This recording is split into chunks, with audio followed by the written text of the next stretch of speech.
Bonjour à tous, j'espère que vous allez bien. Je suis ravie de vous retrouver aujourd'hui dans cette vidéo qui m'a été demandée. De nouveau un sujet qui parfois est un peu, je vais pas dire sensible, enfin, si, c'est un sujet sensible. Je vais vraiment aborder plusieurs points différents par rapport à ce sujet. Un sujet pour lequel en tout cas on ne sait pas forcément toujours comment se positionner parce qu'on veut bien faire, mais d'un autre côté on a envie de s'écouter, etc., etc. Bref, c'est donc la collaboration avec les professeurs et notamment tout ce qui est équipe éducative, etc. et toute autre réunion auxquelles nous sommes invités parfois non-stop. Bref, c'est parti. Pour commencer, par rapport à tout ce qui est équipe éducative, personnellement, j'ai fait le choix de ne plus jamais assister à aucune équipe éducative. Je suis à 100%, et je sais que ça va faire parler, mais je suis à 100% ok, ouverte et à fond pour la collaboration avec les professeurs, tout simplement parce que je trouve que c'est quand même essentiel. Ce sont quand même les professionnels qui voient les enfants le plus sur la semaine, voire même plus que les parents, et qui donc sont franchement finalement au premier rang pour pouvoir les aider. Et donc moi je pars du principe que cette collaboration est essentielle pour l'avancée, le bien-être de l'enfant. Et de base, on travaille quand même avec un objectif commun qui est d'aider cet enfant à progresser. Donc moi après, peu importe la manière dont c'est fait, du moment que ça aide l'enfant, je suis ok de le faire. Cependant, pour les équipes éducatives, effectivement, j'ai décidé de ne plus jamais y aller. Tout simplement parce que les premières fois où j'y suis allée, limite on m'a même pas adressé la parole, on m'a sauté sur la table, j'ai même pas parlé. J'avais vraiment l'impression d'être venue pour rien, mais voilà. Enfin, je suis complètement venue pour rien. Donc, je me suis dit, merde, parce que, j'ai perdu mon temps. 2, ça me réjouissait pas franchement non plus de me taper la route, d'aller là-bas, passer mon temps à écouter ce que tout le monde avait à dire, alors que bon, ça ne m'intéresse pas forcément directement pour mon patient. Ça dépend évidemment qui et quoi est-ce que c'est.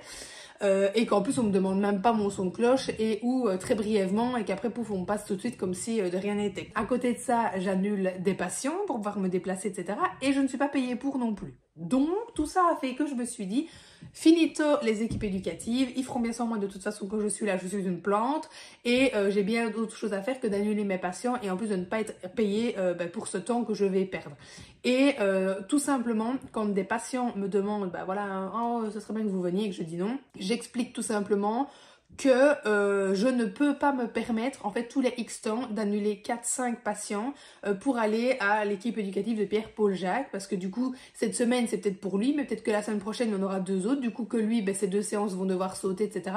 Et ça n'est pas du tout possible pour moi, ni cohérent pour la bonne suite de la rééducation, même si, bon, c'est pas forcément toute l'année.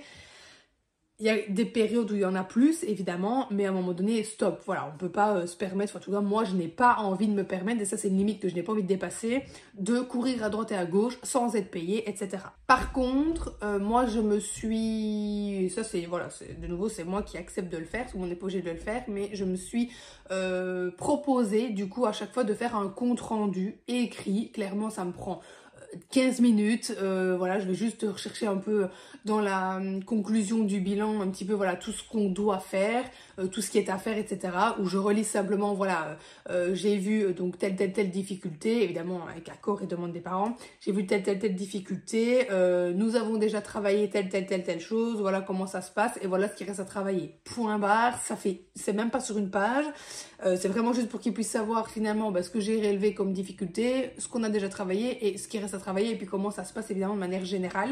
Évidemment, c'est pas une obligation non plus, mais moi voilà, ça me permet pas de me donner bonne conscience, je ne fais pas ça pour ça, mais de pouvoir avoir quand même une trace pour eux dans l'équipe éducative de l'évolution de la rééducation, qu'ils puissent utiliser évidemment les informations en fonction de comment ils ont besoin de les utiliser pour faire quoi que ce soit avec l'enfant. Du moment que ça peut aider, ça me va, et au moins ça me permet voilà, d'échanger 15 minutes de mon temps au lieu de peut-être 3-4 heures et du coup d'avoir annulé 4-5 patients pour pouvoir y aller finalement pour pas grand chose. Au moins ils ont un écrit, je trouve aussi que les écrits comme ça se garde, c'est peut-être plus simple aussi, ils peuvent aller relire, etc. Et je ne suis jamais contre évidemment qu'on m'appelle ou qu'on m'envoie un mail, par contre voilà, hors temps de mes patients ou sur le temps de la séance de l'enfant avec accord des parents évidemment. Mais bien sûr je ne prends pas ce temps sur les séances des autres enfants, ça va de soi, et ou je fais ça le soir quand je veux bien, mais bon généralement c'est non, parce que ils ne travaillent plus à cette heure-là, ouais. Enfin bon, voilà, ça c'est après, c'est eux qui voient. Moi je donne mes disponibilités, s'ils ont envie de m'appeler, ben ils m'appellent, s'ils ont envie de m'envoyer un mail, ben c'est encore plus facile et moi comme ça je réponds dès que je peux. Mais au moins on a quand même une collaboration qui je trouve est très importante. Par rapport à cette collaboration justement, je sais qu'il y en a beaucoup et c'est notamment en France, voilà, étant donné que notamment en France on ne peut pas travailler dans les écoles, etc. où j'ai vraiment l'impression que c'est chacun pour soi, on n'a pas envie d'être associé aux profs et je ne comprendrai jamais pourquoi, parce qu'encore une fois, comme je le disais au début, pour moi les profs sont vraiment ceux qui sont le plus à même d'aider l'enfant puisque ce sont eux qui sont là toute la journée. Alors dans le sens où bien sûr, si le patient vient chez nous, c'est qu'il a besoin d'un plus et que le système scolaire ne suffit pas et que ce que la maîtresse met en place ne suffit pas pour cet enfant et que du coup il a besoin voilà, d'un expert qui va pouvoir au niveau rééducatif amener des choses, des outils concrets, etc. Mais par exemple, je ne refuse jamais l'appel à l'aide d'une institutrice, d'un professeur, peu importe, parce que je trouve ça juste incroyable que quelqu'un puisse s'intéresser à ce que je fais dans mon bureau, réellement, concrètement, et qui veut vraiment aider l'enfant. Aujourd'hui, je trouve que c'est aussi quelque chose qui se perd un peu. Chacun veut faire son truc dans son côté. On n'a pas envie de... à un moment donné, enfin voilà, moi je pense qu'on est quand même tous là pour un même objectif, c'est-à-dire aider le patient à s'améliorer. Et moi, une prof qui me demande, voilà, qu'est-ce que vous faites en séance, je vois pas ça comme quelqu'un qui vient titi, comme je vois souvent dans les groupes Facebook. Ah là là, ortho coup de gueule, je suis choquée, regardez, elle va encore m'apprendre à faire mon travail. En fait, moi je vois pas du tout ça comme ça, même si oui, il y en a qui sont déplacés, hein, on est d'accord, mais moi je vois pas ça comme ça. Je pense que certaines sont juste maladroites, mais tout ce qu'elles veulent c'est pouvoir aider l'enfant en fait. Elles sont perdues, hein. Elles n'ont pas les outils, elles n'ont pas les clés. Et elles ont en plus peut-être à côté 20, 25, 29 enfants sur le côté à gérer. Et elles aimeraient bien faire au mieux pour cet enfant, sauf qu'elles, elles sont démunies. Voilà, enfin ils sont démunis. Moi, c'est juste comme ça que je vois ça. Donc, quand on m'appelle et qu'on me demande, voilà, est-ce qu'il y a des choses que je pourrais mettre en place pour l'aider? Merci. Voilà, moi, je suis aux anges.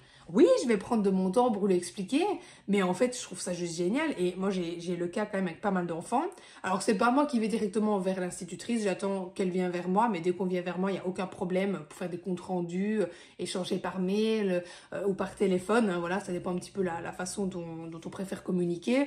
Mais généralement, voilà, moi, je demande par mail et comme ça, je peux expliquer un petit peu, voilà, comment je travaille et en fait, ce qu'elle pourrait mettre en place à l'école pour que justement, tout ce que je fais dans ma petite séance 2 fois 30 minutes par semaine, ce qui n'est complètement rien par rapport à tout ce temps hors séance, puisse être automatisé en fait plus rapidement parce que les outils que je vois en séance ne sont pas qu'un outil qu'il va utiliser en séance et que dès que j'ai fermé la porte, il l'oublie.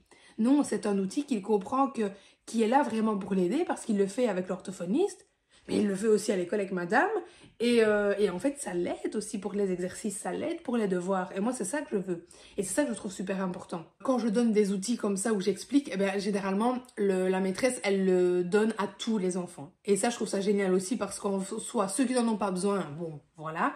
Mais déjà, il n'y a pas de différence. Et en plus, ça ne peut pas faire de mal, en fait, aux autres enfants non plus. Et moi, je trouve ça juste incroyable. J'ai pas du tout l'impression d'avoir perdu du temps. Au contraire, parce que j'ai vraiment vu des avancées parfois assez extraordinaires chez certains avec qui, je veux pas dire que forcément je bloquais, mais voilà, je sais que ça aurait pris vraiment plus de temps. Le temps qu'ils comprennent comment utiliser l'outil, qu'ils l'automatisent, qu'ils l'intègrent, que vraiment, voilà, ils l'utilisent de manière naturelle pour pouvoir avancer. Ben là, grâce au fait que 8 heures par jour, 5 jours, enfin 4 jours sur 7, ils l'utilisent, c'est incroyable. Il arrive chez moi, je dois pas passer mon temps à réexpliquer tout, on doit pas tout redémarrer à zéro parce que d'une semaine à une autre il a oublié ou bien il se trompe, etc. Non, ça s'automatise petit à petit, moi je peux avancer et c'est juste génial. Donc voilà, moi je serai toujours à 100% en collaboration avec les professeurs et les parents évidemment qui demandent, mais ici je parle vraiment des professeurs dans le sens où, encore une fois, ce sont eux qui voient le plus l'enfant entre les parents et nous. Donc autant, voilà, s'entraider. C'est comme pour le matériel, je sais que c'est vraiment quelque chose qui pose énormément débat, le fait que dès qu'une institut a acheté un matériel sur une boutique spécialisée ou peu importe, on va crier au scandale, alors que moi en fait je trouve ça juste super riche. Et aujourd'hui je vais aussi vous partager ma vision là-dessus. Moi je trouve ça super riche parce que admettons voilà, un parent, peu importe, parce que bon, on va prendre par exemple les jeux placottes, de base ce sont des jeux à destination des parents. Que nous, on s'approprie aussi dans nos cabinets. il n'y a pas de mal, hein, voilà, on utilise du bon matériel. Mais donc, le parent peut acheter placote. En fait, tout le monde peut tout acheter, hein. Déjà, il faut le savoir, on n'a pas le droit de refuser des ventes à qui que ce soit. C'est de la discrimination, c'est pas légal. Mais je veux dire, ici, un parent qui tombe chez Placote, il va acheter un jeu chez Placote. L'instituteur va acheter des jeux chez Placote. Et vous allez acheter votre jeu chez Placote. Bon, certes, le parent, peut-être qu'il a passé ça dans les fêtes pour que la famille mette un petit peu d'argent, etc. dessus. Le professeur a utilisé son budget octroyé pour faire l'acheter. Vous l'avez sorti de votre poche.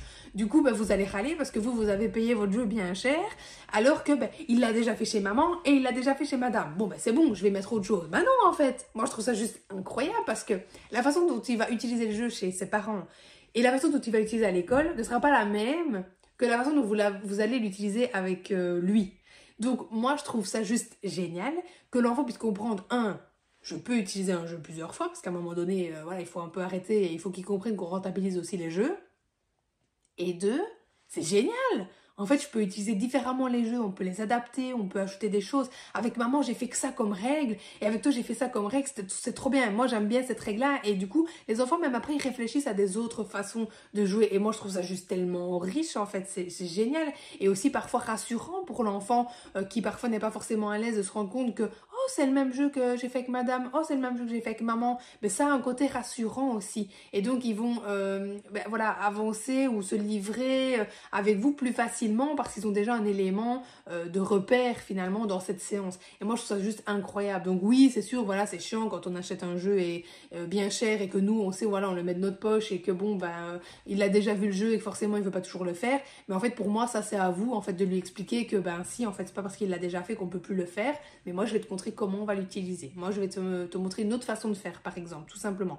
D'où l'importance pour moi et ça, c'est un conseil que je vous donne dans ma plateforme adaptation et création de matériel 1001 idées. C'est que quand vous recevez un jeu, si vous avez vraiment envie de développer un petit peu votre créativité, etc., de ne pas lire la règle du jeu et avec le matériel que vous avez sous les yeux, vous demandez ce que vous pouvez faire. Comment vous pouvez exploiter ce matériel-là? Qu'est-ce que vous auriez envie de faire avec ce qui est présent devant vous? Parfois, vous allez arriver évidemment sur la même règle de jeu, mais parfois pas. Et en fait, ça, c'est génial parce que ça vous évite de rester fixé sur ce qui était prévu de faire avec ce jeu-là et de pouvoir finalement l'exploiter autrement. Et ça, je trouve que c'est vraiment chouette et vraiment riche parce que bien sûr, les parents, ils vont utiliser la règle de A à Z, ça c'est sûr. L'institutrice, elle va peut-être potentiellement un petit peu modifier parce que souvent, ils font des ateliers, donc ils vont faire ça en groupe. Voilà, donc finalement, on a déjà deux façons de faire différentes et vous, en tant que professionnel, vous allez peut-être exploiter juste le matériel et l'utiliser avec un autre plateau, un autre jeu de cartes, un jeu carotte, peu importe en fait. Mais la façon dont vous allez l'utiliser n'est pas comme à la maison où on a suivi de A à Z le protocole, n'est pas comme à l'école où on était en groupe.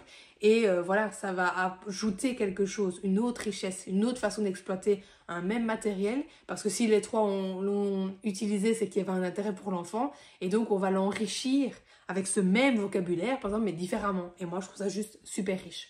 Bon, bref, voilà, vous avez compris l'idée. Je suis encore partie dans tous les sens, mais je trouvais ça intéressant de se dire que on peut ne pas aller aux équipes éducatives si c'est pas ok pour nous parce que ça empathie sur notre horaire, notre salaire et l'horaire évidemment des autres patients, mais qu'on peut trouver des solutions comme par exemple faire un compte rendu si vous êtes ok avec ça. On peut évidemment collaborer avec les professeurs, ça ne change rien, parce que je pense qu'il y a un gros problème d'ego par rapport à ça où les gens, les orthos surtout, n'ont pas envie d'être associés aux profs, aux cours, etc. À un moment donné, mettez votre ego de côté en fait. On est là pour aider l'enfant, c'est tout. Et donc pour moi, oui, on peut collaborer avec les enseignants et rester absolument à notre place de professionnel de santé. Le but, encore une fois, c'est de permettre à l'enfant de progresser. Et moi, je m'en fous, en fait, quand un parent me dit, viens au cours d'orthophonie, je lui dis une séance, voilà, juste pour qu'il puisse savoir. Mais je m'en fous, en fait. Moi, le but, c'est qu'il vienne, c'est qu'il soit assidu, que l'enfant progresse. Le reste, c'est juste de l'ego. Voilà, encore une fois. Et on peut avoir des jeux qui sont les mêmes qu'à la maison ou qu'à l'école. Ça ne change rien du tout. De nouveau, c'est de l'ego pour moi. On peut le détourner d'une autre manière. Et puis aussi, il faut arrêter un peu d'être hypocrite quand même. Voilà, cracher un petit peu parfois sur les insides, etc. Parce qu'on achète, nous, des jeux du commerce. On achète des jeux lambda, tout venant, etc. On les utilise en séance alors que de base, ce ne sont pas des jeux professionnels. Donc à ce moment-là, ils pourraient faire pareil que nous. Donc voilà. Cool les gars, on est juste là pour aider tout le monde, pour faire au mieux notre job, avec les outils qu'on a, avec les personnes qui se dévouent justement pour aider cet enfant. Utilisez les outils, utilisez les autres professionnels qui viennent à vous et franchement, vous verrez que tout ira bien mieux et que ça ne changera rien à votre personne. Rien à votre place de professionnel, c'est juste l'ego qui parle, mettez-le de côté et vous allez voir que ça sera tellement plus fluide. On arrête de se prendre la tête et c'est génial, mais bien sûr toujours en respectant ses limites, ça c'est super important. Bref, voilà pour cette vidéo, j'espère vraiment qu'elle vous aura plu. N'hésitez pas en tout cas à me mettre dans les commentaires ce que vous pensez du coup de ces 3 sujets, hein, équipe éducative, collaboration avec l'institutrice directement pour mettre des choses en place à l'école et le fait d'utiliser potentiellement parfois, ça arrive, le même matériel. Et je vous dis à dimanche prochain 21h pour une nouvelle vidéo.